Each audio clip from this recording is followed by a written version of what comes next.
Chapter 22 निकालें साथ वाले की बुक में, 20।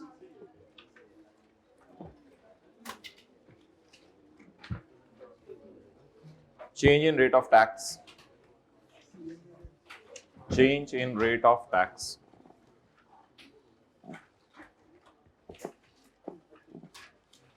अगर कभी रेट ऑफ टैक्स चेंज हो जाए तो फिर आपने साथ वाले को नहीं देखना, फिर आपने महीने के 2 हिस्से करने हैं। मिसाल के तौर पे 1 जनवरी 10 से अल्लाह आपका भला करे 31 जनवरी 10, तो यहां पे रेट 18% था, यहां पे 19% है, तो 21 जनवरी से रेट हो गया 19%। तो अब आप क्या करेंगे, बल्कि देखें इधर नीचे लिखा हुआ है रेट ऑफ टैक्स चेंज हो गया 19 मार्च 2017 को, तो 1 मार्च से 18 मार्च तक और रेट था, और सेकंड रेट था 19 मार्च से 31 मार्च। फर्ज करें 18%, फर्ज करें 19%। So if there is a change in the rate of tax during a month change हो गया महीने के विच में, तो अलग अलग return has to be furnished in respect of each portion of the month. तो महीने की 2 रिटर्न्स जमा करवाई जाएंगी, showing the application of different rates, जिसमें डिफरेंट रेट्स लगेंगे। तो 18 और 19 लिख लें। तो अगर महीने के दरमियान में कभी रेट चेंज हो गया तो आपने क्या करना है, आपने बोले 2 रिटर्न्स जमा करवानी है। ओके, और इसकी अंग्रेजी भी पढ़ लें पॉइंट ए में। If there is a change in rate of tax, अगर रेट ऑफ टैक्स चेंज हो जाए, a taxable supply made by a registered person is chargeable at the rate applicable at the time of supply, at the rate applicable at the time of, मतलब ये है कि अगर cash आ गया 15 मार्च को और चीजें डिलीवर हुई 20 मार्च को, तो कौन सा रेट लगेगा, which ever is earlier. So what is earlier, 18% वाला। डन। भाई कैश आ गया 12 मार्च को और चीजें डिलीवर हुई 20 मार्च को, 19 के बाद, तो बता दें अर्लियर क्या हुआ है, 12 मार्च। तो फिर रेट कौन सा लगेगा, तो रेट कौन सा लगेगा, जो टाइम ऑफ सप्लाई की डेफिनेशन के मुताबिक रेट है। और अगर पैसे आए 20 मार्च को और चीजें भी डिलीवर की 21 मार्च को, तो रेट, ये कह रहा हूं, आप लोग पता नहीं क्यों हैरान होकर देख रहे हैं। आजे अगर एक सेल की जाए रजिस्टर्ड बंदे की तरफ से, तो रेट लगेगा किस वक्त का, applicable at the time of, और टाइम ऑफ सप्लाई क्या होता है, earlier of when the cash is और when the goods are delivered. जी। पॉइंट बी, इंपोर्टेड गुड्स के केस में टैक्स कैसे लगेगा, इंपोर्टेड गुड्स के केस में टैक्स कैसे लगेगा। इंपोर्टेड गुड्स के केस में मेरे भाई टैक्स ऐसे लगेगा कि इंपोर्टेड गुड्स जो हैं वो 2 किस्म की होती हैं। इंपोर्टेड गुड्स कितने किस्म की होती हैं, 2 किस्म की। एक इंपोर्टेड गुड्स वो होती हैं जो आप खरीदते ही अपने पोर्ट पे ले जाएं, जो आप खरीदते ही अपने गोदाम में ले आएं, जो आप खरीदते ही अपने गोदाम में ले आएं वो। और एक वो होती हैं जो आप खरीदते ही अपने गोदाम में ना लाएं, बल्कि आप जो है वो इसकी बजाय उनको कस्टम अथॉरिटीज के वेयर हाउस में रखवा दें कि हमारे गोदाम में जगह नहीं है, तो सी पोर्ट पे ही पड़ा रहेगा, थोड़े अरसे बाद आप उठाएंगे। तो इंपोर्ट्स कितने किस्म की हो गई, 2 किस्म की। एक वो जो आप आते ही उठा लें, और एक वो जो आप हुकूमत के वेयर हाउस में अमानत के तौर पे पड़ी रहने दें। जैसे दुकानदार को आप कहते हैं सामान रखो मैं आ रहा हूँ, तो हुकूमत के गोदाम में पड़ी रहने दें और वक्त आने पे जाके उनको उठाएं जब आपके पास जगह बन जाए। If the goods are entered for home consumption, home consumption का इधर कोई मतलब नहीं है, मतलब ये कि फौरन पिक कर ली, फौरन पिक्ड, यानी आपने फौरन पिक कर ली। और इसका मतलब है गवर्नमेंट के वेयर हाउस में रखवा कर, गवर्नमेंट के वेयर हाउस में रखवा कर बाद में पिक की, गवर्नमेंट के वेयर हाउस में रखवाई और बाद में पिक की।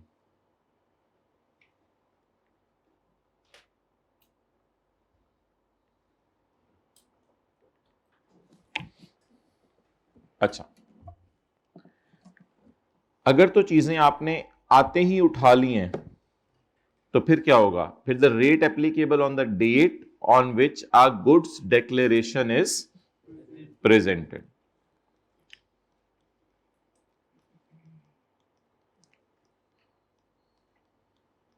Goods declaration, it is a page given by taxpayer to government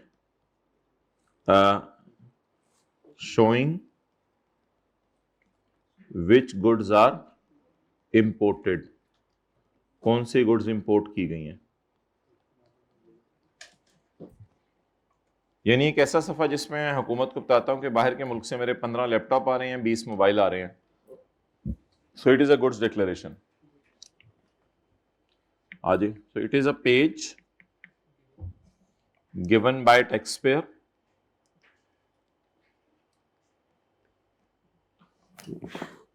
to government showing which goods are imported, जिसमें आप शो करते हैं कौन कौन सी गुड्स मैंने इंपोर्ट की। शो करते हैं, बस शो करने आए हैं आप।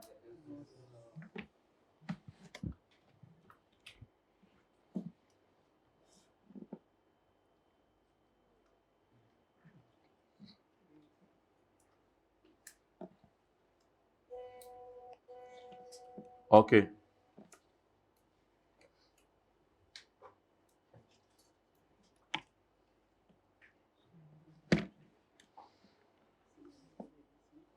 it is a page given by taxpayer to government showing which goods are imported.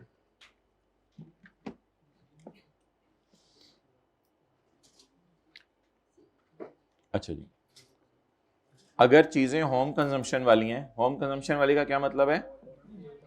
Foreign picked, जो आपने फॉरेन सी पोर्ट से उठा ली, तो किस दिन का रेट यूज होगा टैक्स का?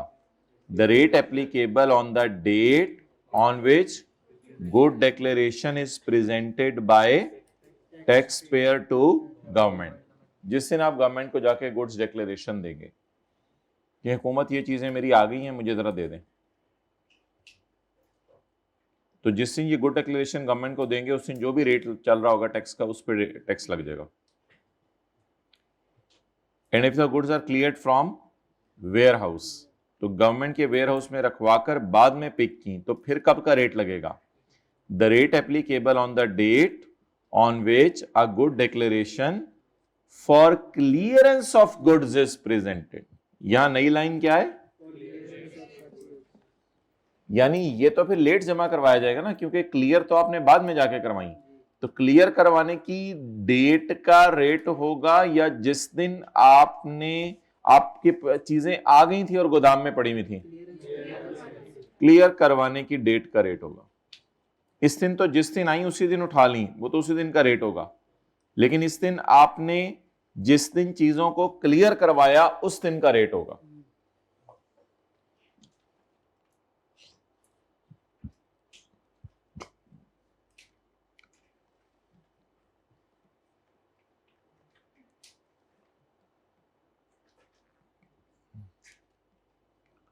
प्लेस्ड in government warehouse,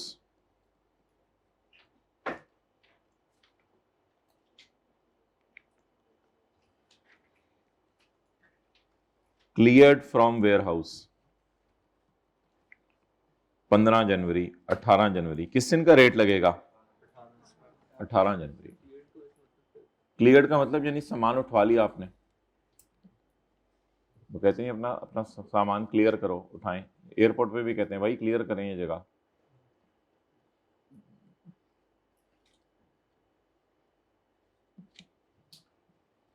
तो गवर्नमेंट के वेयर हाउस में कब प्लेस की थी? और क्लियर कब हुई? 18। सर ये ना 14 से आगे वाले में प्लान हो गया है, ये 14 से आगे वाला 14 इंक्लूड है।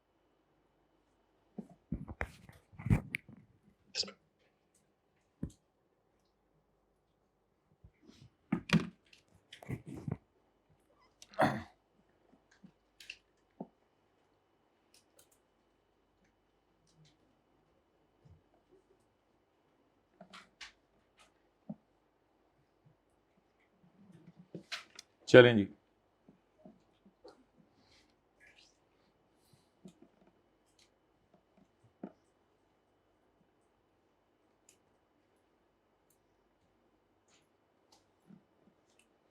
अच्छा बस ये सादा सा कॉन्सेप्ट है बस।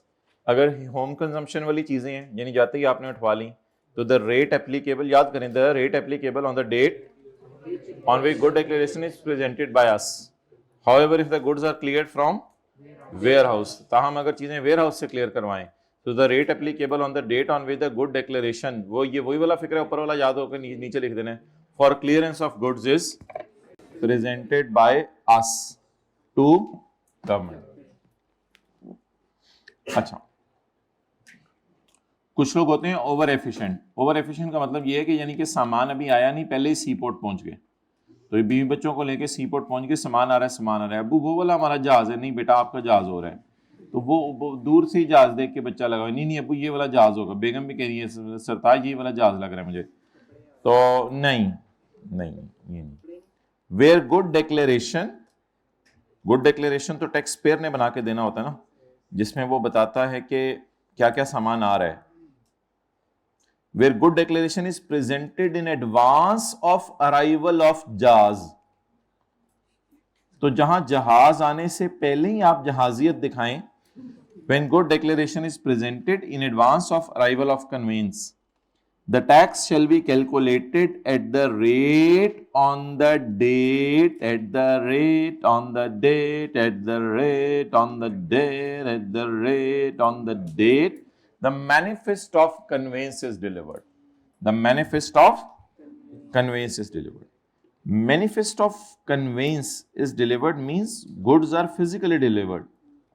Goods are physically received. ये मतलब होता है manifest of conveyance.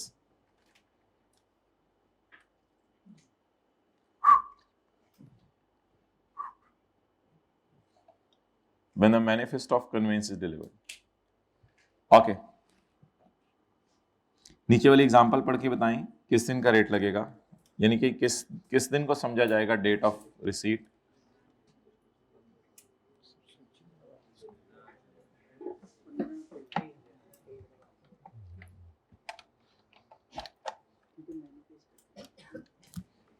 Good declaration is presented on 5 जनवरी। गुड डिक्लेरेशन 5 जनवरी को है। हाइब्रिड में मोबाइल इस्तेमाल करते हुए बुक बंद करके good declaration is presented on 5। यार ये ऑन किया करो, ये इन पे नजर रखनी जरूरी होती है। ये वो जमाना नहीं रहा कि बच्चों को अपने हाल पे छोड़ दें। वो और जमाना होता था कि बच्चे मुतवज्जे होके ऐसे होके क्लासें लेते थे। अब वो जमाना नहीं है। हद होती है, बड़ा पागल हो गए होते थे लुट पची। गुड डिक्लेरेशन इज, मुझे मौका मिला इंशाल्लाह आज मैं आऊंगा हाइब्रिड में। Good declaration is presented on 5 जनवरी। गुड डिक्लेरेशन साथ वालों को पूछा जाएगा जिन्होंने मना नहीं किया। Good declaration is presented on 5 जनवरी। गुड डिक्लेरेशन 5 जनवरी को प्रेजेंट हुआ है। Manifest of conveyance is delivered on 15 जनवरी। चलिए टेंटिव हो जाए, नहीं आऊंगा। Manifest of conveyance is delivered on 15 जनवरी। मैनिफेस्ट ऑफ कन्वेंस डिलीवर हुआ है 15 जनवरी को। आप बताएं कि अर्लियर लेटर देखने या बस जब चीजें, जब आप एडवांस में पहुंच जाए और चीजें बाद में है तो चीजों का आना देखना है। तो बताने चीजी कब आई? चीजी 5 को आई, चीजी 15 को आई। आई गई आई गई। अच्छा जी,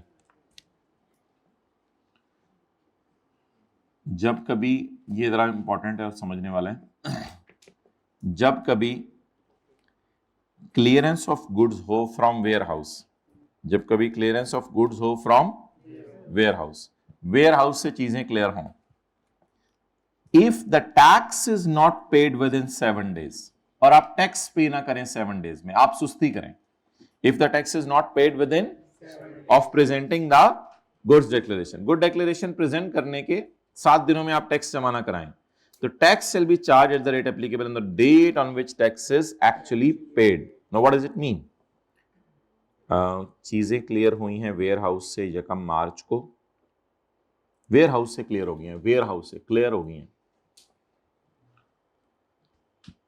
अब आप जल्दी नहीं गए, अब आपने चीजें उठा ली हैं, गुड डिक्लेरेशन जमा कराने में आप सुस्ती कर रहे हैं, अब आप गुड डिक्लेरेशन जमा कराने में सुस्ती कर रहे हैं, and good declaration is presented by us to government on the same date, sorry good declaration भी जमा हो गया, टैक्स जमा कराने में आप लेट कर रहे हैं, आपने चीजें भी क्लियर करा ली, गुड डिक्लेरेशन भी जमा करा दिया,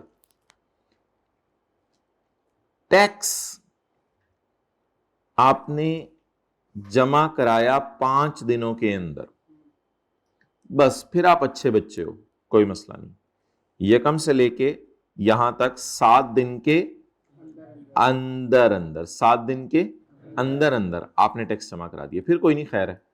लेकिन अगर यकम से लेके 10 मार्च तक 7 दिन के बाद, फिर तो मसला है ना, फिर तो मसला है।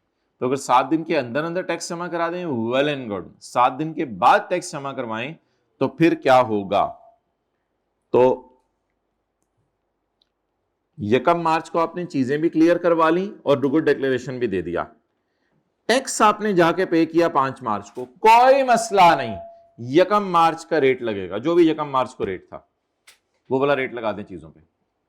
लेकिन अगर आपने यकम मार्च को चीजें क्लियर करवाई और सुस्ती से टैक्स दिया 10 मार्च को जाके, फिर मेरे भाई रेट लगेगा 10 मार्च का।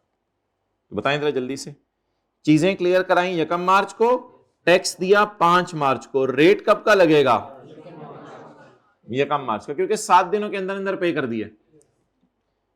इसको आप समझ लेना, ये हमारी हद है 7 मार्च, ये हमारी हद है, जिसको आप कहते हैं हदें क्रॉस कर रहे हो तुम। अच्छा फर्ज करें हद क्रॉस कर गए और हमने जाके 10 मार्च को टैक्स जमा कराया, now we have cross the limits, अब यकम, अब 10 मार्च को टैक्स लगेगा, अब कब टैक्स लगेगा, 10 मार्च वाला रेट यूज होगा। जरा देखें वो रेट, फिर जब अगर किस्मत आपके काम हो गया, आमतौर पे तो बढ़ ही रहे होते हैं, हम किस दुनिया में रहते हैं ये भी तो सोच लो ना। Goods are cleared from where house on यकम March and tax is paid on 5 March, कब का रेट लगेगा, यकम मार्च का। बैक सारे बट मुतवज्जे हो गए और पराचों ने चेहरा नीचे कर लिया। गुड्स आर क्लियर्ड फ्रॉम यकम मार्च, चीजें क्लियर हुई यकम मार्च को, और मेरे गुज्जर दोस्त टैक्स इज पेड ऑन 10 मार्च, अब कब का रेट लगेगा, 10 मार्च। चलें भाई, इसको अच्छे तरीके से पढ़ लें, किसी गुज्जर को किसी पराचे पे, किसी पराचे को किसी शेख पे कोई फोकियत हासिल नहीं है, अल्लाह के यहाँ तो तकवा जाएगा। लेकिन अपनी पहचान है ना, तो जरा साथ वाले को बता दें आप किसी बरादरी से हैं, पहचान होती है, बस बता दो जरा, पहचान के तौर पे तो लोग यूज करते ही हैं, कर भी सकते हैं, इसमें क्या मसला है, बता दिए क्या निकला है, जट निकला है, राजपूत, मिर्जा, बताते रहे, क्या फर्क पड़ता है, आज पता चल गया आपको, इलाका भी बता दें अपना, आबाई गांव, ताकि अगर उसने आपकी सवाने उम्री लिखनी हो तो फिर आपके इलाके में ना जाना पड़े। आला तालीम हासिल करने के लिए हॉस्टल में मेरे साथ वाला रूम लिया उन्होंने, वो आपकी सवाने उम्री वो लिखेगा साथ वाला। शुरू में बड़ा शरीर होता था, लेकिन जैसे जैसे वक्त गुजरता रहा। अच्छा जी भाई, कोई मैनर्स होने चाहिए ना, देखे ना, ये तो तरीका नहीं है, और कोई टाइम भी होना चाहिए, तो कोई टाइम होना चाहिए और मैनर्स होने चाहिए। अच्छा ये अंग्रेजी एक दोबारा पढ़ लें, अगर चीजें क्लियर हुई हैं वेयर हाउस से और टैक्स 7 दिनों में पे नहीं हुआ, ये तो फिर सिनेरियो 2 ही है ना असल में। सिनेरियो 1 तो हमने अपनी तरफ से बनाया और फिर 7 दिनों में टैक्स पे नहीं हुआ, तो क्या करें? The tax shall be charge at the rate applicable when it is actually paid. फिर एक्चुअली पे कब हुआ? लेकिन अगर 7 दिनों के अंदर अंदर पे हो जाता तो फिर तो कोई मसला नहीं था, फिर तो पहला सिनेरियो था। अच्छा मेरे भाई, हुकूमत के खजाने पे मैंने आपको अक्सर बता दिया हुआ 2 मौके पे टैक्स पहुंचता है। एक जब आप टायर खरीदते हैं, एक जब आप गाड़ी बेचते हैं। तो हुकूमत के खजाने में 2 मौके पे हम टैक्स जमा करवाते हैं। होंडा एटलस कार दो मौके पे हुकूमत के खजाने पे टैक्स जमा कराएगी। हाँ, जनरल टायर को जो टैक्स जमा कराएगी टायर का, वो तो परचेज के मौके पे, लेकिन वो हुकूमत को नहीं देती, वो जनरल टायर को देती है। वो general tyre being a seller अपनी सेल करते हुए हुकूमत को देता है, वो भी तो सेलर है। The tax on goods imported, goods से क्या मुराद है यहाँ? इंजन मिसाल के तौर पे जो हम आज तक बात करें। The tax on engine imported into Pakistan shall be paid the time, किस वक्त देंगे हुकूमत को? At 9 PM। आप लोगों ने ये लिख के आना है? नहीं, eight the time eight which the custom duty is payable. तो कहते हैं मैं कोई रूल नहीं बता रहा, कस्टम ड्यूटी कोई चीज होती है, पता नहीं वो भी कस्टम एक्साइज ड्यूटी है, जिस वक्त वो देना उस वक्त सेल्स टैक्स भी दे देना। The provisions of collection of tax, the provisions of collection of कौन सा tax? Sales tax. The provisions of collection of sales tax in custom law shall also apply here. Tax collect करने का तरीका किस law वाला चलेगा यहां? Custom law वाला ही। And the tax on taxable sale made shall be paid by the registered person at the time of filing of return. तो वो आपको पता होता है 15 ऑफ नेक्स्ट मंथ, ये तो आपको पहले दिन पढ़ा दिया था। तो गाड़ियां जो बेची हैं उसका टैक्स कब जमा कराना है? हर गाड़ी के बेचने पे नहीं, बल्कि 15 ऑफ नेक्स्ट मंथ। बोर्ड में direct tax on certain sale shall be paid in any other way और टाइम। तो गिनी चुनी चीजों के लिए बोर्ड कोई और रूल बता दे तो मर्जी है बोर्ड की। मैनर्स, मैनर, जब इंजन इंपोर्ट करेंगे तो उसका टैक्स उसी तरह पे कीजिएगा, उसी मैनर में जिस तरह क्या पे कर रहे हैं, कस्टम ड्यूटी। असल में ये सवाल आएगा ना पेपर में, यानी कि टाइम क्या है और मैनर क्या है। और टैक्स ड्यू, ड्यू का क्या मतलब होता है? Payable on taxable sale made, यानी जो गाड़ियां बेची हैं। The tax due on taxable sale made shall be paid by any of the following modes। किसी भी तरीके से टैक्स पे कर दें, बैंक में जमा करवा दें, या बोर्ड ने और कोई तरीका बताया हुआ है, सच अदर मोड, कोई और तरीका बोर्ड ने बताया हुआ तो उस तरह टैक्स जमा करा दें। Point number 5, the federal government. अच्छा, आज हमने आपके लिए थ्योरी के चैप्टर से ना बड़े खूबसूरत से सवाल निकाले हैं सिनेरियो बेस्ड। ये आप लोगों ने घर जाके ना अकेले में बैठ के ड्राइंग रूम में बिल्कुल कोने में या किचन में जहां मुनासिब जगह मिले वहां बैठ के करने हैं। इंशाल्लाह भी हम आपको सवाल दिखाएंगे। फिर चैप्टर 23 के अंदर आप आएंगे इंशाल्लाह, तो चैप्टर 23 के अंदर भी जो है वो हमने आपके लिए कल रात को ढूंढ के सवाल निकाले हैं, ये भी आपने अकेले में बैठ के जो है वो करने होंगे। तो इंशाल्लाह और भी होमवर्क में इंशाल्लाह चीज़ें आपको मिलेंगी, बस आप आते रहिएगा आप। अच्छा जी, मैंने तो कहा था सेल्स टैक्स टाइम नहीं देगा पिछली चीज़ों का, उसको तो कहते थे हम निकाल देंगे।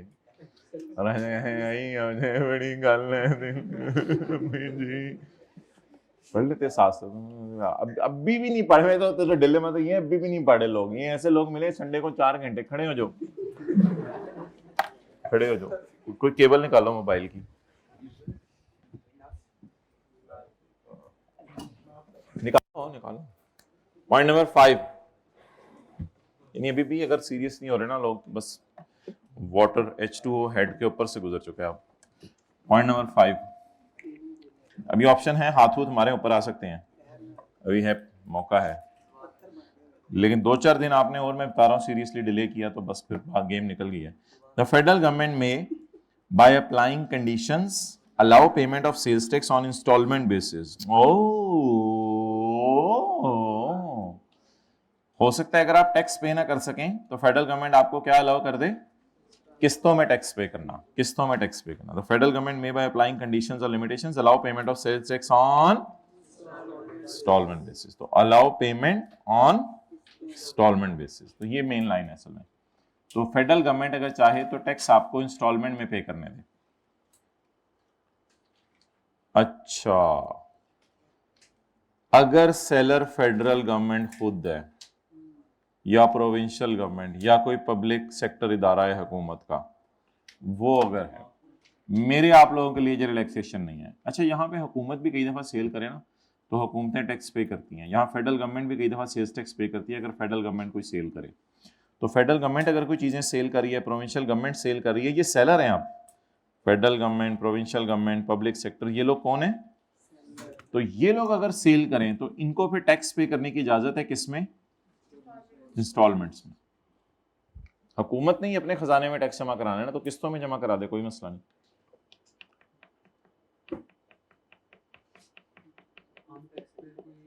नहीं, आम टैक्स पेयर को ये फैसिलिटी नहीं है क्योंकि वो मैंगो पीपल है।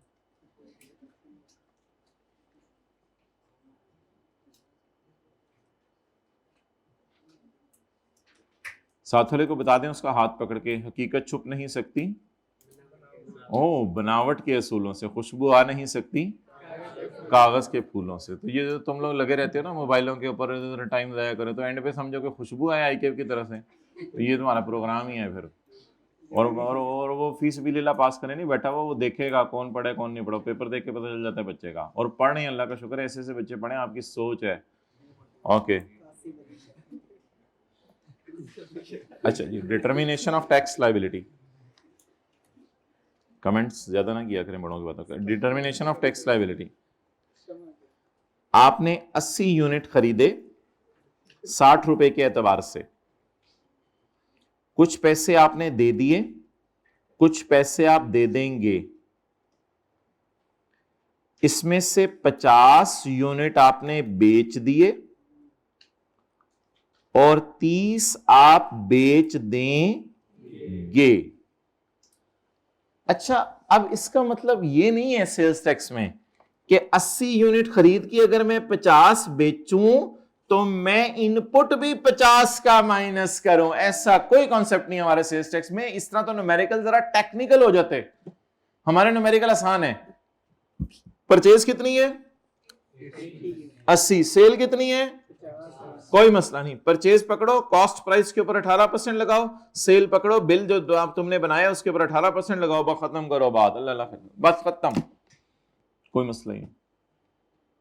तो इसलिए याद रखिएगा हमारे सवालों में आउटपुट में से ऐसा इनपुट भी माइनस हो गया होता है जो चीजें अभी हमने बेची ही नहीं होती, इससे कोई फर्क नहीं पड़ता। अब इससे होगा क्या?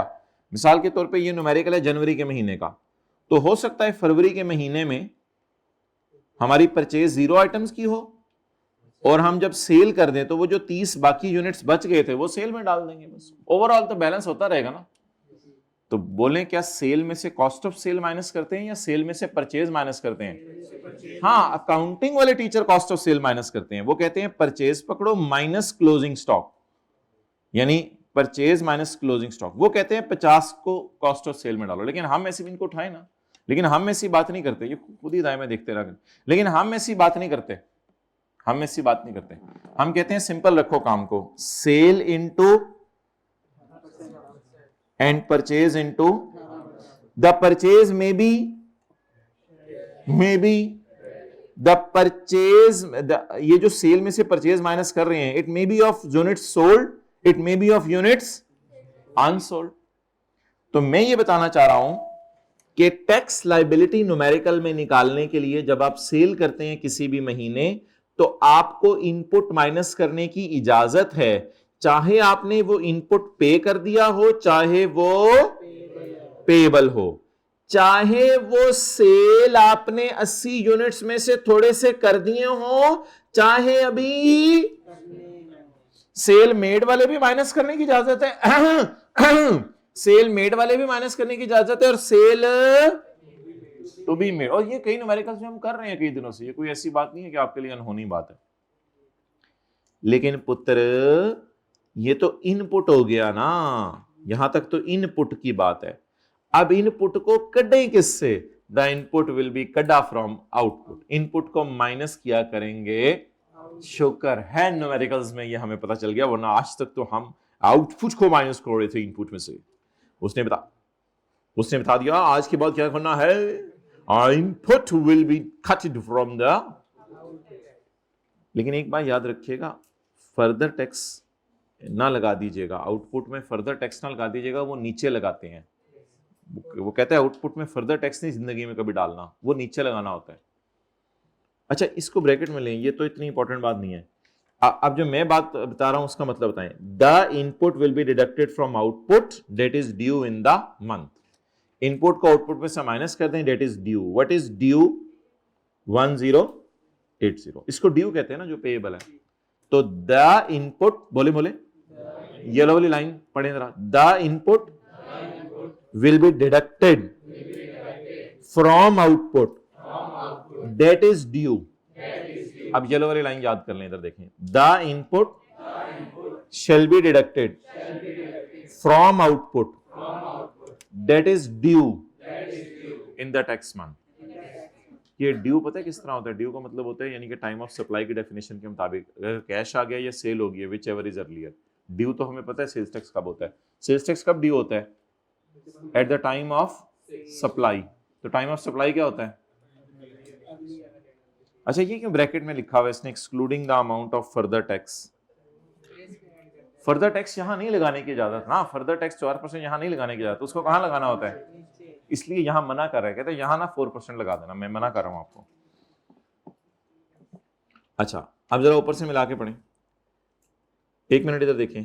कभी भी टैक्स लायबिलिटी निकालने के लिए जब भी आप सेल कर रहे हो किसी भी महीने, तो आपको इनपुट माइनस करने की इजाज़त है, चाहे आपने उन परचेजेस के पैसे दे दिए हों या ना दिए हों किसी भी महीने में, चाहे जो सेल है वो यूनिट सारे हो गए हों या ना भी हुए हों, तो कोई मसला नहीं। तो इनपुट आपको सारा माइनस करने की इजाज़त है। कौन सा इनपुट माइनस करने की इजाज़त है मोबाइल यूज़ करते हुए? या जो पे कर दिया हो या जो पेएबल हो। वो यूनिट्स चाहे बेच दिए हों या बेचने वाले हों। डन? क्या हुआ? हाँ जी, ठीक है जी। सो ऐसे कर लें, ऐसे करें, ठीक है। क्या हो रहा है? ऐसे ऐसे क्यों कर रहे हो? आपने कहा इस तरह नहीं कहते बड़ों। अच्छा, सुबह का भूला हुआ अगर 6 महीने में घर आ जाए, अगर 6 माह में घर आ जाए तो उसको भूला हुआ नहीं कहते, उसको भोला कहते हैं। ठीक है जी। तो ये कॉन्सेप्ट हमने न्यूमेरिकल्स में किया था, आज इसको जरा थ्योरी में पढ़ लेते हैं। आपने मार्च में परचेज की रिकॉर्ड करना भूल गए, तो मैं ये नहीं कह रहा कि आप सितंबर में रिकॉर्ड करें। कुछ बच्चे गलती से लिख के आते हैं this will be recorded in September. नहीं, मार्च की भूली हुई परचेज आप अप्रैल में रिकॉर्ड कर लें, मई में कर लें, जून में कर लें, जुलाई में कर लें, अगस्त में कर लें, लेकिन ये लास्ट मंथ है बाय विच, इन विच नहीं, by which he can record the purchase of March. अच्छा, इसमें ना दिन नहीं गिनने, इसमें यहां खड़े होके महीने गिनने हैं। तो पहला महीना, दूसरा, तीसरा, चौथा, इसमें दिन नहीं गिना करना है। जब कोई रजिस्टर्ड बंदा इनपुट माइनस ना कर पाए उसी महीने, तो वो फिर इसको माइनस कर ले किसी भी रिटर्न में। कौन सी रिटर्न? एनी ऑफ द 6 अगले महीने। एनी ऑफ द 6 अगले महीने या छठे महीने? एनी ऑफ द 6 अगले महीने का क्या मतलब है? अगले 6 महीने में कभी भी माइनस कर ले, अगले 6 महीने में कभी भी माइनस कर ले। Why input is not deducted in the month? वैसे वजह क्या बनती है इनपुट माइनस क्यों नहीं हो पाता? कई दफा तो हम भूल जाते हैं, भूल गया। कई दफा बिल आपसे इधर उधर हो जाता है। कई दफा इनवॉइस रिसीव होती है लेकिन बाद में वो मिसप्लेस हो जाती है। तो एक बंदा था, उसने इनपुट रिकॉर्ड किया था मार्च में, इनपुट नहीं रिकॉर्ड कर सका, did not recorded, sorry, has not recorded input in March. वो क्या करे बेचारा? What is the remedy available? क्या करें? बता देना क्या करे? अगले 6 महीने तक कभी भी रिकॉर्ड कर ले। तो मार्च का भूला हुआ अक्टूबर तक आ जाए तो खैर है, अटेंटिव है, ठीक है। पॉइंट नंबर 6, 2 बोलते हैं, 6 बोलते हैं आप लोग, 6। भाईजान परचेज रिकॉर्ड करने के लिए आपके पास बिल होना जरूरी है। परचेज रिकॉर्ड नहीं हो सकती जब तक कि आपके हाथ में क्या ना हो, बिल ना हो, टैक्स इनवॉइस ना हो, बिल ना हो। होल्ड करना जरूरी है। बिल का क्या करना जरूरी है? होल्ड करना।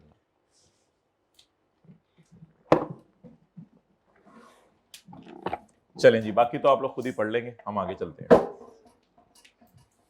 कभी पहले किया आप लोगों के साथ ऐसा? कभी इस तरह आपको भरे बाजार में छोड़े? हद होती है, कहते हैं हम खुद पढ़ लेंगे। तो आज एक न्यूमेरिकल करना है हमने, question number 4, page number 615, page number 615। अच्छा भाई, एक का कॉन्सेप्ट और है न्यूमेरिकल करने से पहले, वो भी सुन लें ताकि न्यूमेरिकल में हमें ब्रेक ना लगे। फिर वो लिखने की जरूरत नहीं है, अभी ज़बानी याद कर लें। क्रेडिटर को 180 दिनों में पेमेंट कर देनी चाहिए। बोलें, मिसाल के तौर पे होंडा एटलस कार ने जनरल टायर से टायर खरीदे हुए ना, तो कितने दिनों में पेमेंट कर दें? 100। लेकिन अगर पेमेंट नहीं करेगा तो सजा मिलेगी। अगर पेमेंट नहीं करेगा तो वो सजा आज हम देख लेते हैं किस वर्किंग में करनी है, वो सजा हम देख लेते हैं। बस एक छोटा सा कॉन्सेप्ट याद कर लें, वो हमने सेक्शन 73 में किसी दिन पढ़ना है। कॉन्सेप्ट को बताएं जरा, अंग्रेजी में, उर्दू में बता दें दोबारा भाई, मार्कर। क्रेडिटर को कितने दिनों में पेमेंट कर दी जाए, और अगर 180 दिनों में पेमेंट नहीं करेंगे और 181वें दिन फिर आप क्या देंगे? टैक्स पेयर को सजा देंगे कि अभी तक तुमने क्रेडिटर को पेमेंट नहीं की। पर तो उर्दू वाला रजिस्टर क्यों ले आता तू? समाज associate is registered under sales tax act 1990 and is engaged in the business of manufacturing and trading of, ये एंगेज लफ्ज को बदलवाया आहिस्ता आहिस्ता, in the business of manufacturing and trading of electronic, chemical and other consumer goods. Following information is extracted from the assay record for the month of August 2016। Include का लफ्ज देख लें कहां कहां लिखा हुआ है। इंक्लूड, इसमें मसला है।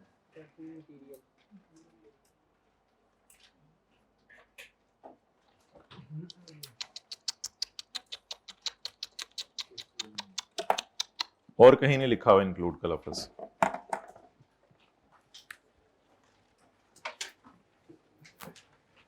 साथ वाले को कह दें परा परा हो जा, परा परा हो जा, और अपने बारे में कहें आज साहब जी सवाल सॉल्व करने लगे हैं, इसलिए आप थोड़ा सा परा परा हो जाएं।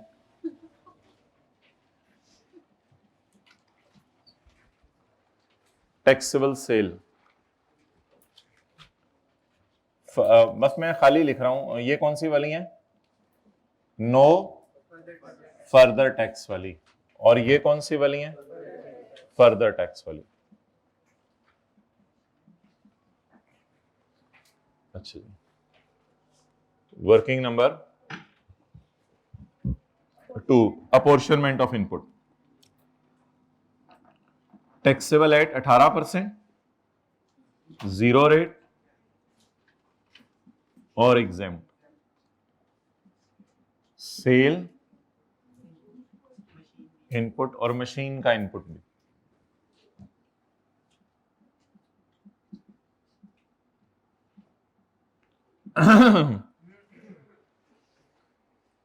ये घर में भी इसी तरह होता है कि किसी बड़े को, तो आप लोगों को ये सारे शुगल इधर लगाने होते हैं आप लोगों ने। Sale to registered customer, registered wholesaler, registered dealer, registered tailor, ऐसे हाथ करें।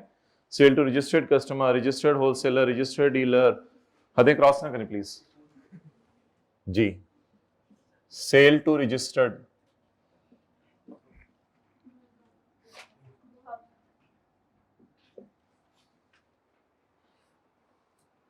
$2,000।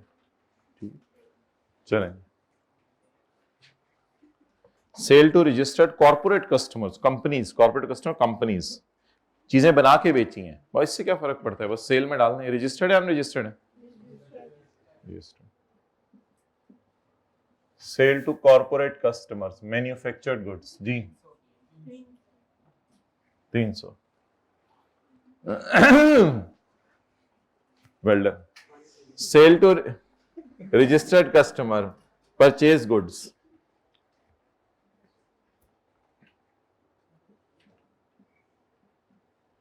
कितनी?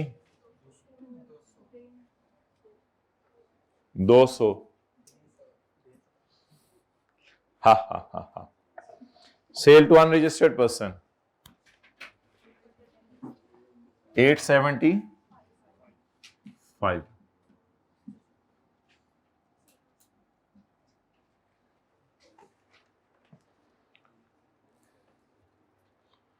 अल्हम्दुलिल्लाह भाई, हमारे जमाने में तो इतना पढ़ा जाता था कि घर वाले खुद आके कहते थे प्लीज थोड़ा सा जरा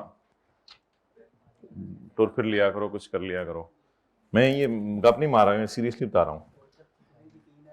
और sale to person registered as exporter, जी बोलें। चपेट जीरो रेट कहां से होगी? हम एक्सपोर्टर हैं। सेल्स टू पर्संस जो एक्सपोर्टर हैं, ऐसे लोगों को हमने चीजें बेची हैं जो एक्सपोर्टर हैं। तो हम क्या हैं? हम तो लोकल सेल कर रहे हैं, हम तो पाकिस्तान में लोकल सेल कर रहे हैं। इसको 18% में डालें, ऐसे ही तो पागल बनते हैं। सेल एज एक्सपोर्टर यानी हम एक्सपोर्टर हैं। सेल एज एक्सपोर्टर, हम खुद एक्सपोर्टर हैं। फिर क्या है? Sale to persons who are exporter, जो कि एक्सपोर्टर हैं। तो हमारी सेल फिर कौन सी होगी? Local cell. फिर आगे आपको पता है, ये लोग जब चीजें बेचेंगे, ये लोग जब चीजें बेचेंगे तो ये अपनी सेल को जीरो रेट कहेंगे और उन्होंने जो हमें इनपुट दिया होगा वो इनको माइनस करने की। लेकिन इस तरह तो सोचने की जरूरत नहीं, इतना लंबा ना सोचें, आसान सी बात है। मैंने किन लोगों को बेची हैं चीजें? जो एक्सपोर्टर हैं। तो वो तो पाकिस्तान में है ना, बाद में वो एक्सपोर्ट करेंगे, मेरी तो लोकल सेल है। तो साथ वाले को प्यार से कहते हैं दीवाना ही होए। किधर डलवा रहा था? ये डाला ना था इसने पेपर में। मेरे तो सही हुए सा पेपर, एक्सपोर्टर शेक्पोर्टर सारे जीरो रेट डाल दो, मैं तो कोई टेंशन ही नहीं हुई। अब पता नहीं आईकेप को क्या हो जाता है, मैं तो पेपर सीख के आया था। Sale to exporter 625।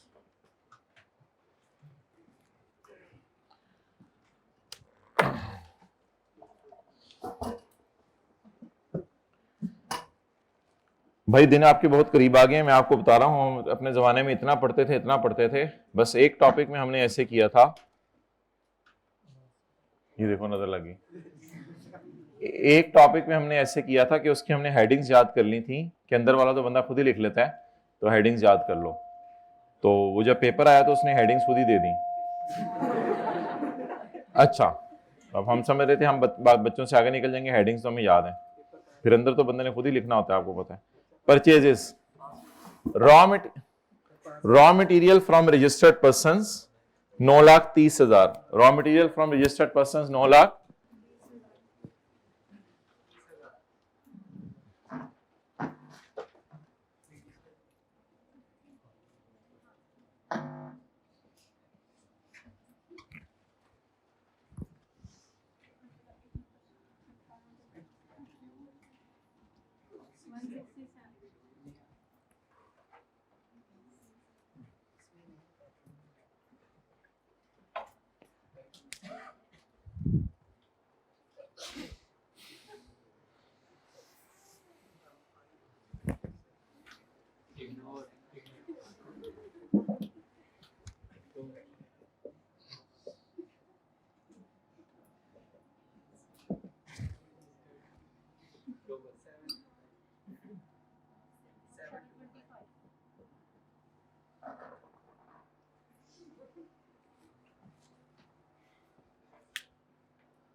कोई बात नहीं, पूरा इनपुट माइनस करेंगे, अंदर डाल दे सकते। भाई आप अच्छा मुझे ये बताएं कि 510 के अंदर 150 को पड़ा रहने दें, ये एक्सक्लूड कर दें। अभी थोड़ी देर पहले हम पढ़ के आए हैं कि परचेजेस पे 18 लगाना है और नीचे उसने लिखा हुआ है कि परचेज में कुछ ऐसी चीज़ें भी पड़ी हैं जो अभी तक पड़ी हैं। परचेज में कुछ ऐसी चीज़ें भी पड़ी हैं जो बिक नहीं सकी, अभी तक ही पड़ी हैं। तो अभी जो मैंने किया था उसमें भी तो अनसोल्ड था ना, इसमें भी तो अनसोल्ड था 30। तो हमने क्या किया था, हमने 30 पे फिर भी 18% लगा दिया था, कोई मसला नहीं। तो बात क्या है, बात वो है जो हमने आज पढ़ी है। पैकिंग मटेरियल में ऐसा मटेरियल पड़ा है जिससे मोटरें पैक कर दी हैं लेकिन वो मोटरें अभी तक पड़ी हैं, तो कोई मसला नहीं, जब कभी बिकेंगी तो सेल में चली जाएंगी। फिलहाल पड़ी हैं तो परचेज पे 18 लगा दें। वैसे इसमें कुछ स्टॉक पड़ा भी रह गया, फिर इस पे भी 18 लगने दें, लगने देना। तो इधर देखें, अगर इसमें कुछ स्टॉक पड़ा हुआ है जो अभी तक बिका नहीं, 80 में से 50 तो बिक गया, 30 पड़ा हुआ है, इस 30 पे भी 18 लगने दें। हाँ भी लगाया है और लगा के इसको माइनस किया है। तो बता दें अगर परचेज की हुई चीजें स्टॉक में पड़ी रहे तो भी उन पे 18 लगना चाहिए ना। तो बस फिर ठीक है, फिर इस एडजस्टमेंट को इग्नोर करें, पॉइंट 1 को जी लगाएं परचेज पे 18। परचेज ऑफ पैकिंग मटेरियल ऐसे छोटा सा लिख दीजिएगा, इंक्लूडिंग 150 एज वेल, यानी कि इसमें पड़ा हुआ है, उसको हमने छेड़ा नहीं, तो ऐसे ही थोड़ा सा जरा एग्जामिनर को टच कराने के लिए। जी कितना है पैकिंग मटेरियल, जरा ये रजिस्टर्ड से था अनरजिस्टर्ड से था? अगर अनरजिस्टर्ड से होता फिर तो वैसे ही इग्नोर करना था, या रजिस्टर्ड से है।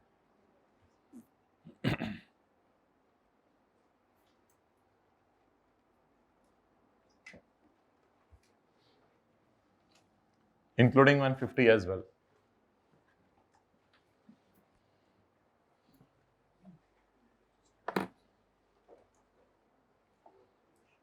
नहर वाले पुल पे चलेंगे आज क्लास के बाद इंशाल्लाह। Local machinery from unregistered person, local machinery from unregistered person. Machinery को यहां डाल दें, इधर डाल दें, बस मशीनरी डेड करनी है, यहीं डाल दें बेशक। लोकल मशीनरी यानी पाकिस्तान से खरीदी है, फ्रॉम अनरजिस्टर्ड, कितने की, लेकिन डैश डाल दें।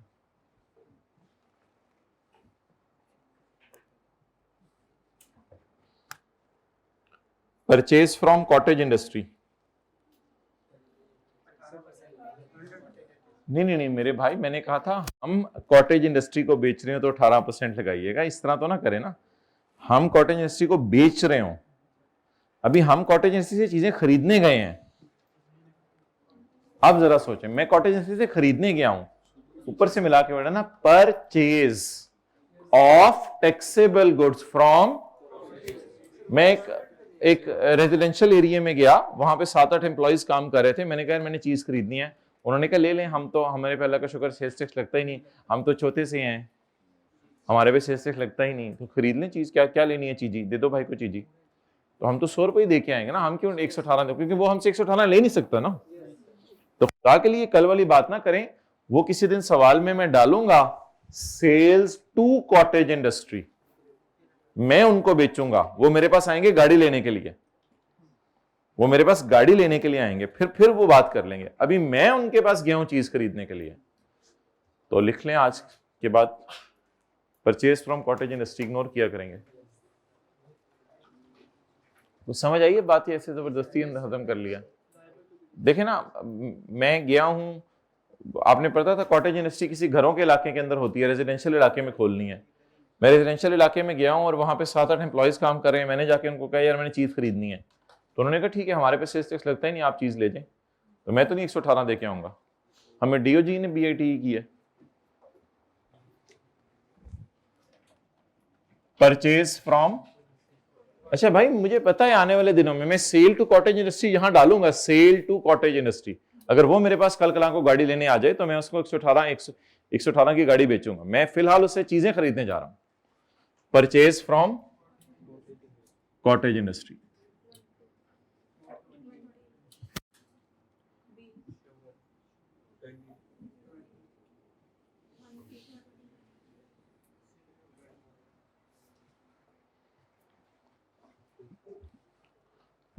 ओहो, कस्टम ड्यूटी निकालें कैलकुलेटर पे, जरा बाहर निकालें, फिर 18% लगाते हैं।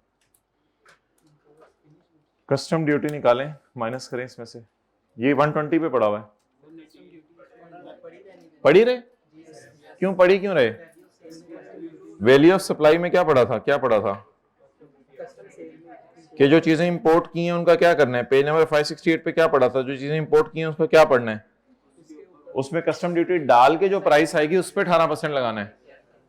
फिर क्या करें, पड़ा रहने दें, बस इस पे आप लगाएं 18%। ये 120 है, इसकी टेंशन ना लें, ये जो भी है बस इसमें कस्टम ड्यूटी पड़ी हुई है तो पड़ी हुई है, ये पड़ी के ऊपर लगा दें 18। जी बोलें। इंपोर्ट्स जी 470 मल्टीप्लाइड बाय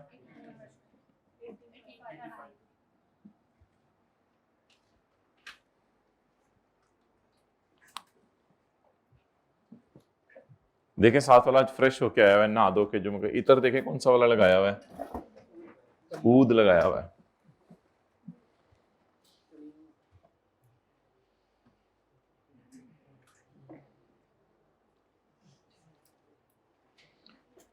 जी बताएं क्या करना है पॉइंट नंबर 6 का।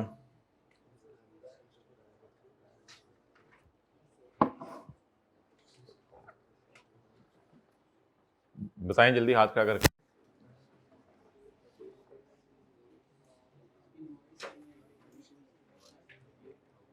क्या करें भाई? अच्छा जी, अभी हमने आज पढ़ा है बिल्कुल ताज़ा ताज़ा कि जब आप परचेज करें तो जनरल टायर से बिल आना ज़रूरी है। अगर बिल नहीं आएगा तो आपकी परचेज जेन्युइन नहीं समझी जाएगी। आज हमने पढ़ा है पेज 577 के टॉप पे, in case of purchase made by him he holds invoice, आपके हाथ में बिल होना चाहिए। तो ये जी सेक्शन 7 का पॉइंट 2 टेस्ट हुआ है, सेक्शन 7 का पॉइंट 2 जो आज ताज़ा पढ़ा है, ही होल्ड्स इनवॉइस। तो हमने चीजें खरीदी हैं 50,000 की, लेकिन अभी तक हमारे पास इनवॉइस नहीं आई, तो क्या हम होल्ड कर सकते हैं जो चीज आई ना हो? तो ये वाली कंडीशन जो है वो वायलेट हुई है। लेकिन इसको परचेज में माइनस ना करेंगे, वो नहीं भी इंक्लूड नहीं है ना, तो फिर क्या करें, बस शो कर दें, इग्नोर करना है इसको। ये परचेज हमारी डेड है, इस परचेज को लिखा करें इनएडमिसिबल, यानी ये माइनस करने की इजाजत नहीं है। Purchase for which no invoice कितने की है, रुपीस 50, लेकिन ब्रैकेट में लिखा है करें इनएडमिसिबल। ये ऊपर भी लिख दिया करें, जहां जहां हमने डैश लगाया ना वहां वहां इनएडमिसिबल, जहां जहां डैश लगाए वहां साथ लिख दिया करें इनएडमिसिबल, यानी ये परचेज ये पता नहीं आई कि आपकी आदत है इनएडमिसिबल का लफ्ज लिख के आ रहा है, रिकॉर्ड करने की इजाजत नहीं है ये परचेज। कितने लोगों को ये समझ आ गई थी बात पॉइंट 2? तो बोलते ना पॉइंट। हाँ जी, हाँ चीजें रिसीव हो भी जाएं, अगर बिल नहीं आया ना तो हम परचेज नहीं रिकॉर्ड कर सकते, ये शर्त है। ये देखें ना, असल में हमारा बिल होल्ड करना जरूरी है, अगर बिल हमारे हाथ में नहीं है तो हम परचेज नहीं रिकॉर्ड कर सकते। और अगर बिल इलेक्ट्रॉनिकली आए तो बस स्क्रीन पे हाथ रख के देख लें होल्ड, हाँ बस। और बिल फिजिकली आ गया फिर तो ऐसे करके देखें, पकड़ के देखें बिल को, बिल बिल होल्ड करना जरूरी है। जब तक हम बिल होल्ड नहीं करेंगे, चाहे सामान आ भी जाए, चाहे पैसे दे भी दें, चाहे सामान आगे बेच भी दें, उससे भी बिल नहीं आया, जब तक बिल नहीं आएगा तब तक हम टायर की परचेज रिकॉर्ड नहीं कर सकते, चाहे वो गाड़ी में लग भी जाए। हाँ जी, पॉइंट 3 ये तो आज ही पढ़ाया पड़ा।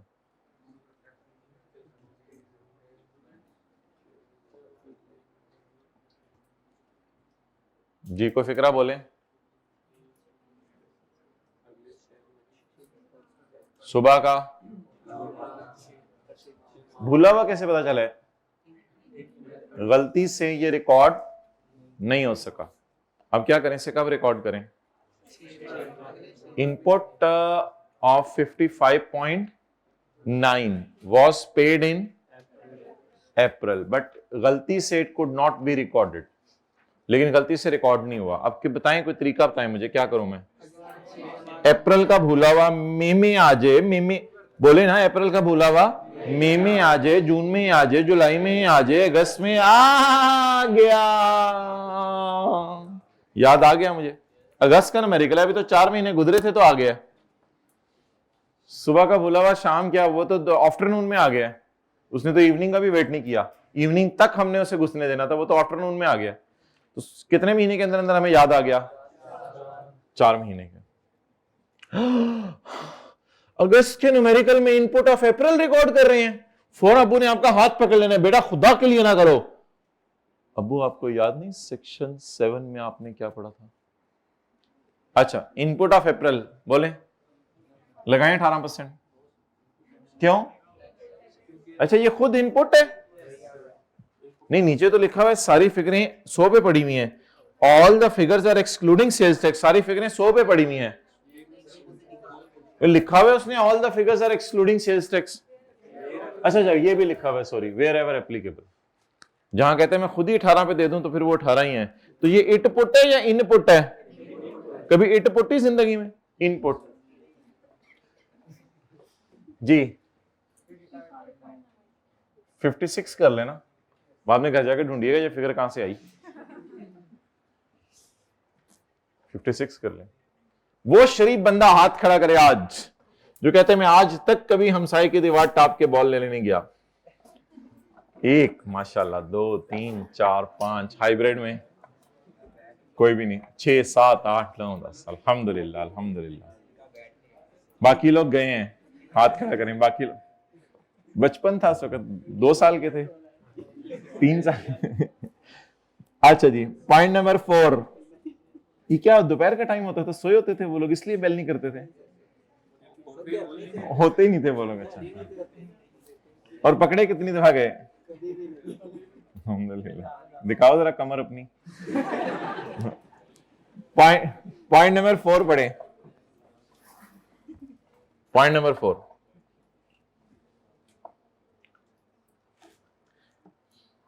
अच्छा, अगर ये लो क्वालिटी केबल्स होती तो क्या करते हैं? ये तो हाई क्वालिटी केबल्स है ना, फिर भी यही करते हैं। ऐसे purchase high quality cables from a registered supplier. तो ये देखिए हमारा कारोबार है इलेक्ट्रॉनिक आइटम्स का, तो ये तो हमारा स्टॉक हमने खरीद लिया है, तो बस ये परचेजेस में तो इंक्लूड नहीं है। क्या करें आप? पर डाल दें परचेज में। केबल्स खरीदी है, परचेज में डालें। ये हमारी जो नॉर्मल परचेज है, गाड़ी बनाने के लिए या फिर इलेक्ट्रॉनिक आइटम्स के लिए केबल्स चाहिए होती हैं। परचेज ऑफ केबलें 250 इंटू 18%। मेरी शुगल प्रोग्राम ही है, सेल्स टैक्स का न्यूमेरिकल तो होता नहीं, शुगल ही लगा हुआ है।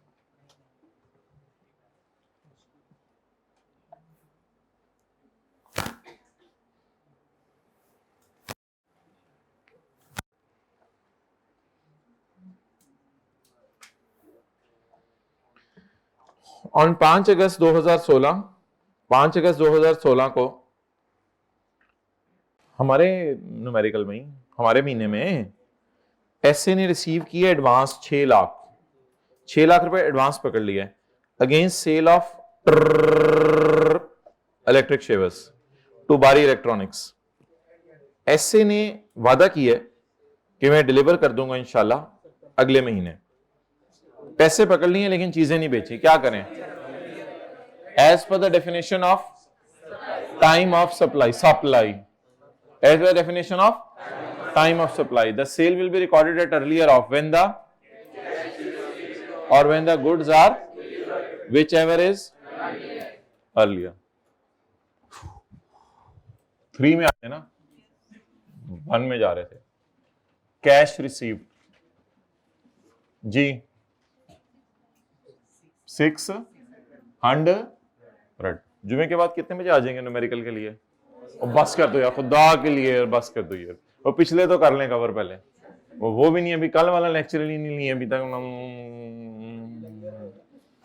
तो खुदा के लिए ऐसा ना करें, टॉस कर लेते हैं। ये कौन सा, ये क्या शाही किला है, ये क्या मस्जिद है, ये क्या है? मस्जिद तो नहीं बनानी चाहिए थी इनको सिक्के पे वैसे, और ये चांद है तो फिर इसको नीचे नहीं कराएंगे, फिर हम इधर ही कर लो। चांद आया तो, चांद आया तो लेक्चर होगा, ठीक है। ये 5 वाला, 5 आया तो लेक्चर होगा, और चांद आया तो लेक्चर नहीं होगा।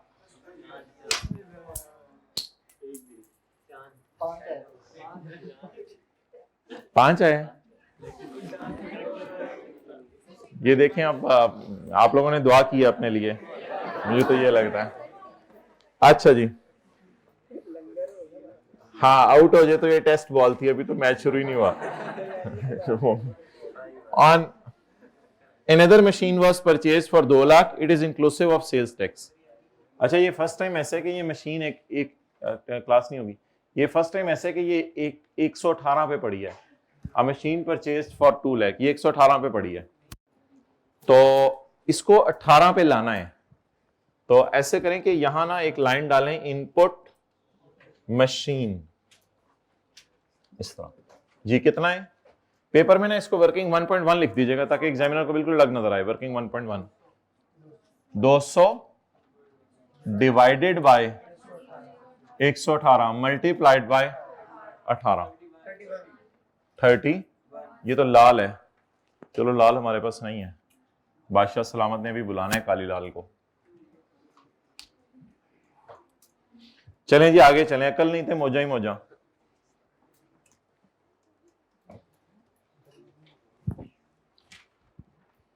बेटा मैट्रिक कर लो, आगे मजे हैं। पॉइंट नंबर 7, पॉइंट नंबर 7 आपके इलाके में भी यही कहा जाता था?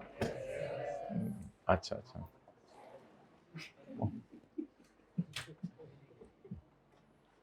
पॉइंट नंबर 7 बता दें जी क्या है? पॉइंट नंबर 7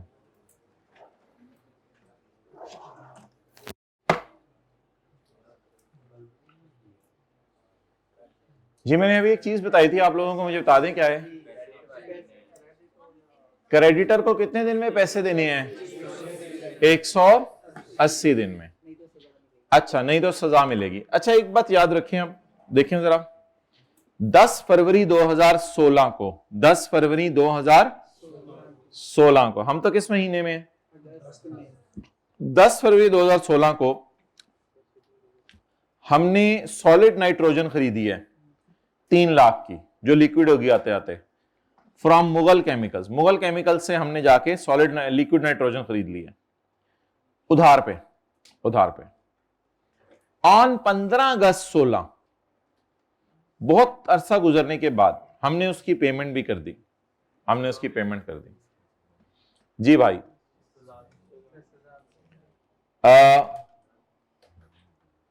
पहला महीना आपने उंगलियों पे गिना करना है और आखिरी महीना आपने कैलकुलेटर पे गिना करना है।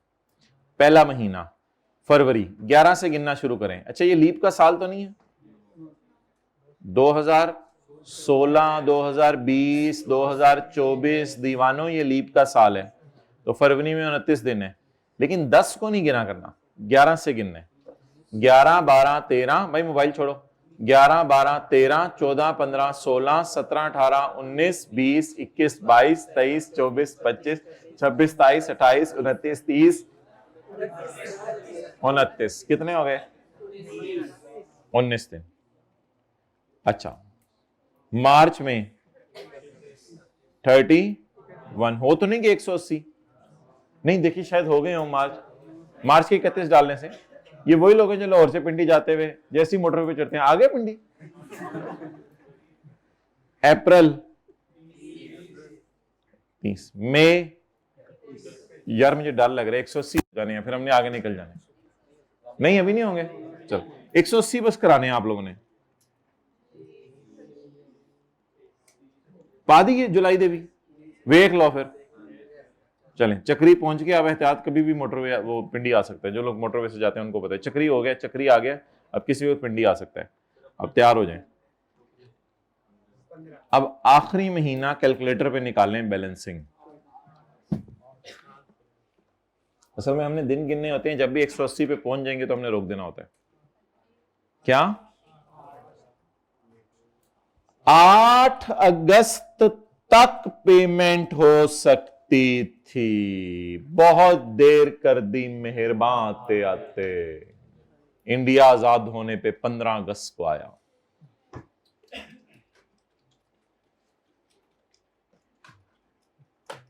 ये ना सेक्शन 73 है, मैंने आपको पढ़ाया नहीं, जिसमें लिखा हुआ है कि क्रेडिटर को कितने दिनों में पेमेंट हो जानी चाहिए, 180। ये रूल कहीं लिख लें, 0.7 से छोटा सा उर्दू में, क्रेडिटर को 180 दिनों में पेमेंट हो जानी चाहिए। रूल छोटा सा लिख लें, जाके याद रहे, क्रेडिटर को 180 दिनों में पेमेंट हो जानी चाहिए।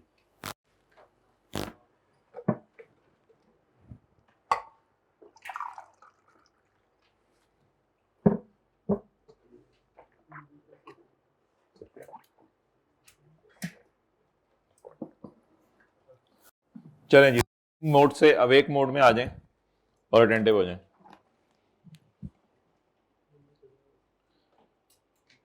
अब 8 अगस्त तक अगर आप पेमेंट नहीं करेंगे, 9-10 अगस्त को पेमेंट करेंगे तो ये जुर्म है।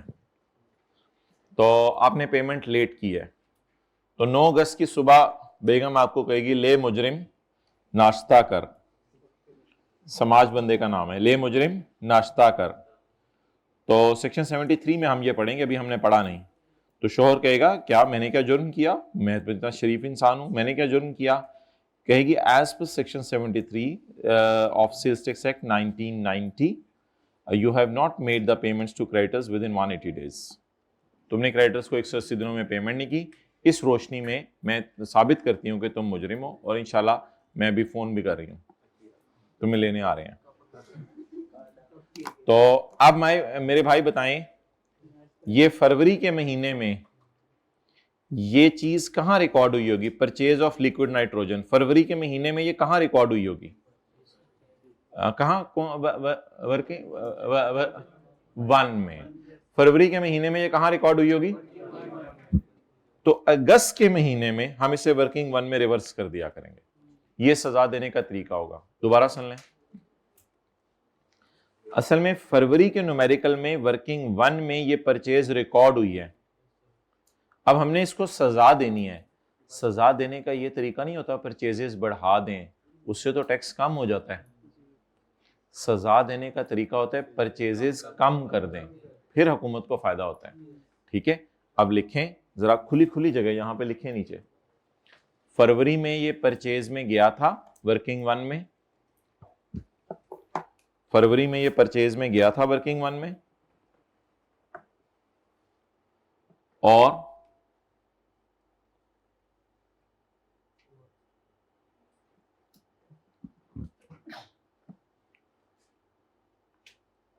कल आपसे रिवीजन प्लान शेयर कर लिया था, जिस तरह आपने टर्म टेस्ट की तैयारी करनी है, ऑनलाइन वालों के ग्रुप्स में भी कर लिया था। फरवरी में ये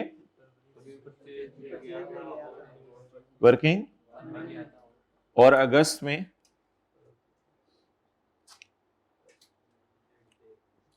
वर्किंग 1 में इसको लेस कर दें, ऐड बैक तो नहीं, वर्किंग 1 में इसको लेस कर दें। ऐड हुआ था ना वर्किंग 1 में काफी अर्सा पहले, लेस कर दें।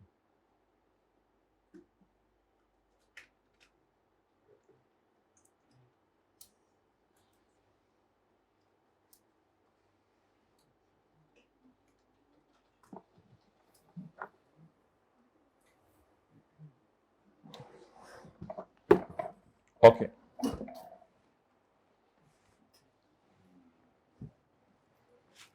जी बताएं भाई।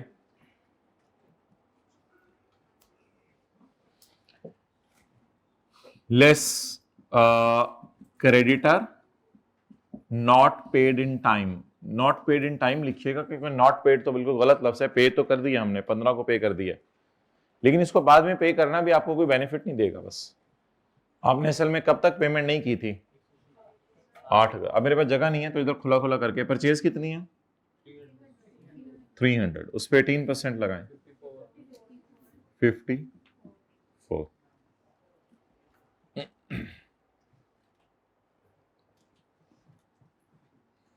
जी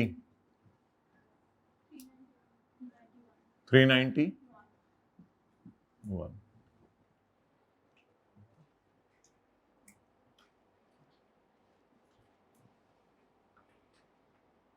कितने न्यूमेरिकल अब लेने हैं चैप्टर 23 के होमवर्क में? 12 ज्यादा हो जाएंगे, 12 8।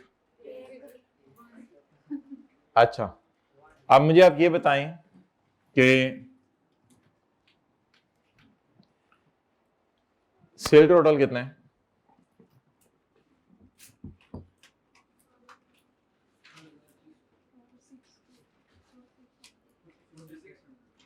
$4600। चलें आपको एक फिक्रा बोल दें, काली लाल को नीचे बुला के क्या करें, टोटे कैसे करें? जीरो रेट सेल है ही नहीं, एग्जेम्प्ट सेल है ही नहीं। वैसे थोड़ी अकल होती तो वर्किंग टू की भी जरूरत ही नहीं थी आज तो, लेकिन कोई मसला नहीं, खोल लिया करेंगे हम, खैर है, अब वर्किंग टू की जरूरत ही नहीं। अब क्या करें, यहां पे लाएं और फिर ये तो जीरो आनी है, वो फिगर फुड़क के इधर ही आ जानी है दोबारा। थोड़ी है ना अकल हमारे में, ये 0 0 है ना, तो यही 4600 टोटल होगा। तो काली को अगर नीचे बुलाया, लाल को अगर नीचे बुलाया, तो टोटे तो करने नहीं। तो मेरे ख्याल से इसी तरह ना कर लें, काली को इधर लिख दें और लाल को इधर लिख दें। आज ना कोई एग्जेम्प्ट सेल हम कर रहे हैं, ना कोई जीरो रेट सेल कर रहे हैं, ठीक है जी। या नीचे बुला के टाइम जाया कर लीजिएगा, 0 0 लिख के 0 0 0 0 0 0। अब मेरे पास रेड मार्कर नहीं है तो इसको इसलिए इस पे नजर रखनी है आप फेस के लिए। और 870 और एक टिक सवाल में, ये 90% वाला।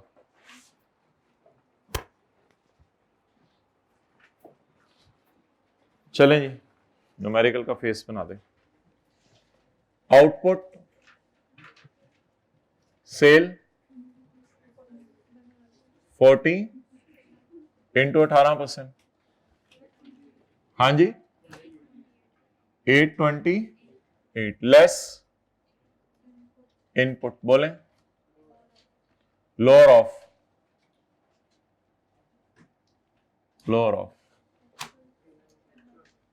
Actual brought forward, actual 391 brought forward from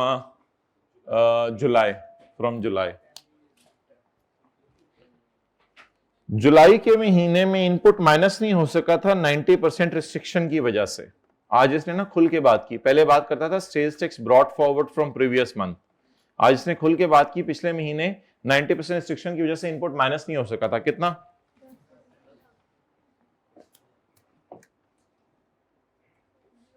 total 401। इसको कंपेयर करें 90% ऑफ कितना माइनस करने को दिल चाह रहा था, बोलें 401, और लोअर भी क्या आया, तो कितना कैरी फॉरवर्ड करें?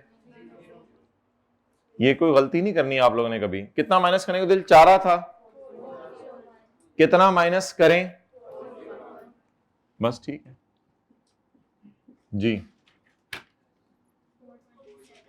4 लेस इनपुट मशीन जी 31 396 add 4% ऑफ वो 875। इतनी फ्लेक्सिबल तो हमारी बॉडियां हैं नहीं। 875 इंटू 4% 35 पेबल टू शहबाज शरीफ 431।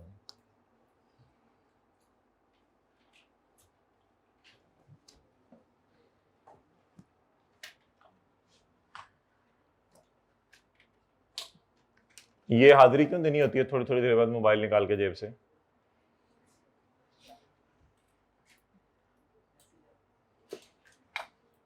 अच्छा,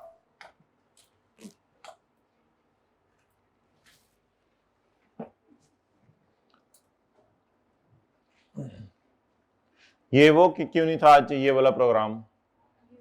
जीरो रेट सेल ही नहीं है ना, रख के देखें, बस हाथ ही फेरते रहे आप, है ही नहीं। फील करें ना, है कोई दाना शाना? नहीं है, तो there is no refundable on zero rate sale. Okay, अच्छा जी। अब मुझे एक चीज जरा सुनिएगा, हो सकते हैं होमवर्क के सवाल में आ जाए। होमवर्क के सवाल मुझे 3 कम लग रहे हैं, मैं 1-2 और डालूंगा चैप्टर 23 के भी, आपको मैं बताऊंगा। तो छोटे छोटे सवाल हैं, 3-3, 4-4 एडजस्टमेंट वाले, ये बड़े बड़े वाले हमने खुद रखे हैं खुद कराने के लिए, आपको 3-3, 4-4 एडजस्टमेंट वाले दे रहे हैं। अच्छा, अब माय डियर, अगर कभी ऐसे हो कि ये हो 427, ये हो 420 और ये 31 रुपए ना हो, ये हो 428, यानी मशीन का इनपुट भी आपे से बाहर हो गया, मशीन बेकाबू हो गई, पकड़े नहीं काबू आ रही, वो निकल गई बस रस्सी छोड़ के। 428 हो सकते ना ये फिगर 428 होती, तो इसको हम क्या करेंगे? मशीनाबाजी। इसको हम क्या करेंगे? हमारे पेपर में मशीनाबाजी आ गई, हमारे पेपर में, तो इसको मशीना क्या करेंगे? ये मशीनी, ये तो मशीनी है, लेकिन हमारे पेपर में अनलकीली या टेस्ट या होमवर्क में क्या आ गई? मशीना।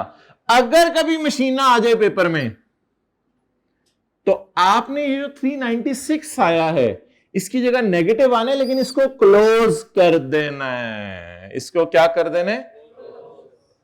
अब इसको फर्दर टैक्स से नेट नहीं करना। यानी अभी अगर सवाल चल रहा है, चलें इधर मैं करके दिखाता हूं, ज्यादा अच्छा लगेगा। 31 की जगह जवाब, अब आपने ये 34 नहीं लिख के आना पेपर में, 35 - 1 34, इसकी इजाजत नहीं है। अभी मुझे बताएं कितना क्या चल रहा है? हाँ, 396। वो तो छोड़ें, इधर देखें, और मैं आपको किताब के ऊपर दिखा भी देता हूं एक जगह, ताकि ये आपको याद रहे और नोट ना करना पड़े। तो बोलें कभी कभी मशीन का इनपुट बहुत हैवी आ जाएगा, इसका नाम हम रख रहे हैं मशीना। अगर मशीना आ गई पेपर में, तो आपने ये जो फिगर आएगी ना, ये वाली, इसको क्लोज कर देना डबल अंडरलाइन लगा के, और 35 रुपए को ना हुकूमत को अलग पे करके आना है, और इस -1 के साथ आप लोगों ने लिखा करने कैरी फॉरवर्ड, इसको भी कैरी फॉरवर्ड करना है। इस कैरी फॉरवर्ड को नीचे लिखने की जरूरत नहीं, मैं यही लिख दीजिएगा। इसको क्या कर देना है? Sales tax to be carried forward. किसी सवाल के सोल्यूशन में आपको दिखाता हूं, इधर छोड़ें। क्वेश्चन 4 का सोल्यूशन निकालें, चैप्टर 23 का।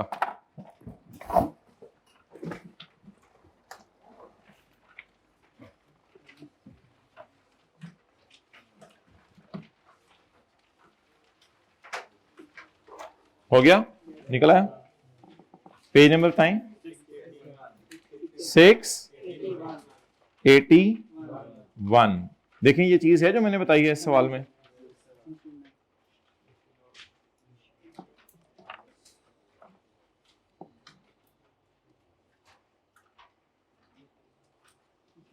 लेकिन मजा आता कि फर्दर टैक्स भी आगे होता ना। ये क्या है? इनपुट टैक्स ऑन, यार फिक्स्ड एसेट तो कोई हमारे, आपको पता है सिलेबस में है ही नहीं, मशीन का ही इनपुट है जो माइनस होना होता है। तो it is input on machine, कितना? 108। ये तो मशीन आपे से बाहर हो गई है।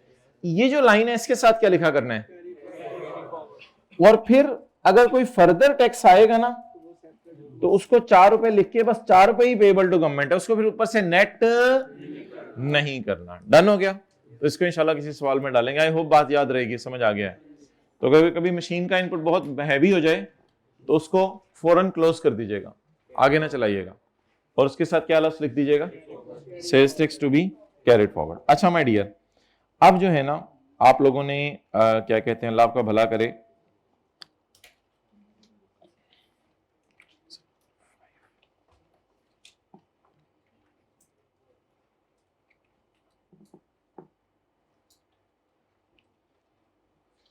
ये सवाल करके आने हैं क्वेश्चन नंबर 4, 12, 8 और 14।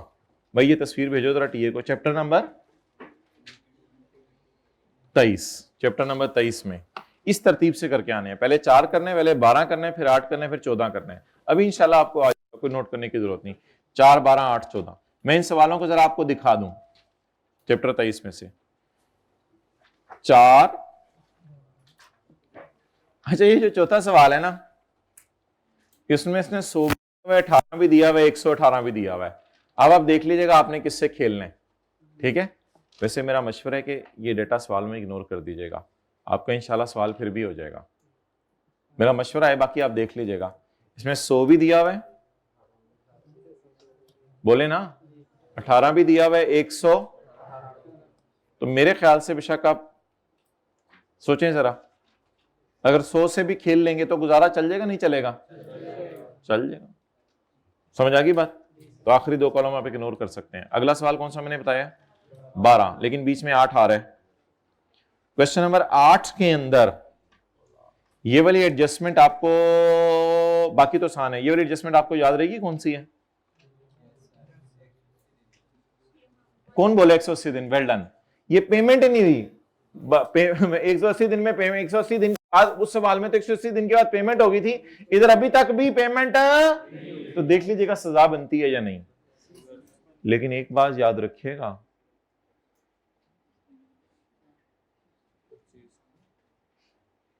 अगर अभी 180 दिन पूरे ना हुए हुए ना तो सजा ना दीजिएगा, दिन गिन लीजिएगा। हो सकता है अभी तक हमारा महीना कौन सा है? हमारा महीना कौन सा है? फरवरी। और ये कौन सी परचेज है? इसको ना आप, इसको ना डेट देनी चाहिए। आजकल डेट दे रहे हैं, ये डेट ऑफ परचेज। आए जरा पेज 655 पे।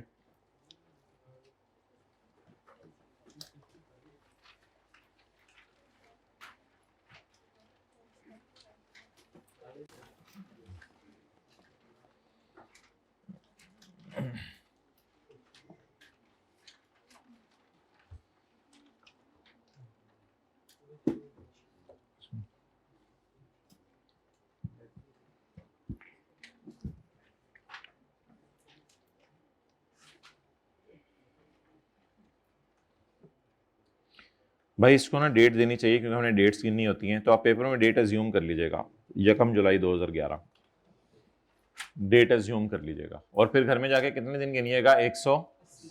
अच्छा एक और बात बता दूं आपको, इधर देखें जरा, ये जरा अगली क्लास में हम डिटेल से करेंगे। कोई 1-2 एडजस्टमेंट ऊपर नीचे होगी तो अगली क्लास में आके समझ लीजिएगा। ये ना कहिएगा मेरा पूरा न्यूमेरिकली गलत हो गया। अगर 180 दिन पिछले महीने पूरे हो गए हैं हमारे सवाल से,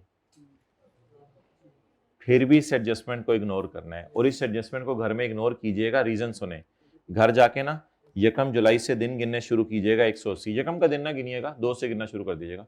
1 जुलाई तो हमने एज्यूम कर लिया ना, इस दिन चीजें खरीदी हैं। 2 जुलाई से दिन गिनिएगा तो मेरे ख्याल से जनवरी में 180 दिन पूरे हो जाएंगे। तो नोट दे आएंगे हम पेपर में कि जनवरी में 180 दिन पूरे हो गए थे और सजा मिल गई थी, क्योंकि सजा देनी होती है 181वें दिन, सजा देनी होती है। तो बताएं ये सजा कब देनी है? जब भी कभी न्यूमेरिकल में आ जाए, या जब हमारे न्यूमेरिकल में 180 दिन पूरे हों? पिछले सवाल में हमारा न्यूमेरिकल कौन सा था? अगस्त का। और 180 दिन भी कब पूरे हो रहे थे? अगस्त में ही। अगस्त में ही। इस सवाल को जरा करके आइएगा, फिर डिस्कस करेंगे। कोई नहीं, एक हल्की सी एडजस्टमेंट है, इसको इग्नोर करना है, वैसे भी बता रहा हूं आपको। अगला सवाल कौन सा है? हाँ, ये तो शुगल प्रोग्राम है, इसमें तो एडजस्टमेंट ही 2-3 है। पता नहीं इनपुट कोई रिकॉर्ड करना भूल गया, ये पता नहीं आपको समझ आए ना आए, भूला हुआ इनपुट। अगर और कौन सा है? 14, ये वाला शुगल प्रोग्राम, कुछ भी नहीं है। अच्छा जी, अब आ जाए चैप्टर नंबर 22 में। चैप्टर नंबर 22 में जो हमने आपके लिए सवाल निकाले हैं ना, ये बहुत खूबसूरत सवाल हैं। ये बिल्कुल ये ताजा हमने आईकैप से मंगवाए हैं, ठीक है। ये तस्वीर आपने भेजी टीए को। चलें, ये जो सवाल हैं, मिसाल के तौर पे question number 52A, 52A। My dear, आप लोगों ने टैक्सेबल एक्टिविटी की डेफिनेशन पढ़ी हुई है? बता देना। तो वो डेफिनेशन रिवाइज करके फिर ये करेंगे सिनेरियो सॉल्व और सॉल्यूशन से देख लेंगे। लेकिन ये टैक्सेबल एक्टिविटी की डेफिनेशन पढ़ लीजिएगा, फिर आसान होगा, वरना आपको मसला होगा। अच्छा जी, 51A। यार ये तो चैप्टर 5 से है, ये सेल्स टैक्स का नहीं है। एसोसिएट्स की डेफिनेशन आपने पढ़ी होगी। ये तो सेल्स टैक्स का सवाल ही नहीं है, ये किसका सवाल है? इनकम टैक्स में। इनकम टैक्स में भी यही था। एसोसिएट की डेफिनेशन दोनों जगह सेम है ना, तो ये तो सवाल इंशाल्लाह आप कर लेंगे। चैप्टर 5 अगर एसोसिएट की डेफिनेशन रिवाइज कर लीजिएगा। अच्छा, 50A, टाइम ऑफ सप्लाई की डेफिनेशन पढ़ी हुई है? टाइम ऑफ सप्लाई की जरा पढ़ के ये सिनेरियोस ट्राई कर लेंगे, फिर डिस्कस भी कर लेंगे हम इंशाल्लाह, ठीक है। अच्छा 41, ये तो ये माशाल्लाह आप लोग तो हर बात में यस करते हैं, ऐसे लोग चाहिए वैसे माशाल्लाह। 41 ये तो फारक सा सवाल है। 38A भी फारक, ये तो थ्योरी के छोटे छोटे सवाल हैं, बाकी ये सिनेरियो बेस्ड सवाल हो गए। अच्छा, इसके अलावा आप फिर चैप्टर 18 और 12 में से कोई दो सवाल ले लें।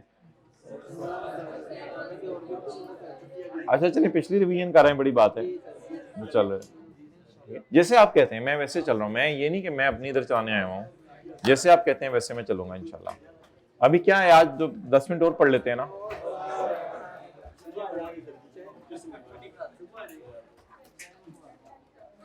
हाईब्रिड में तो उठ के ही चले गए, ऐसी भी क्या नाराजगी। जाए जाए जाए, कोई मैंने क्या कहना है? क्या? हाँ जाहिर सी बात है, वरना तो वो फिर परचेज रिकॉर्ड ही नहीं हुई होगी 18% पे।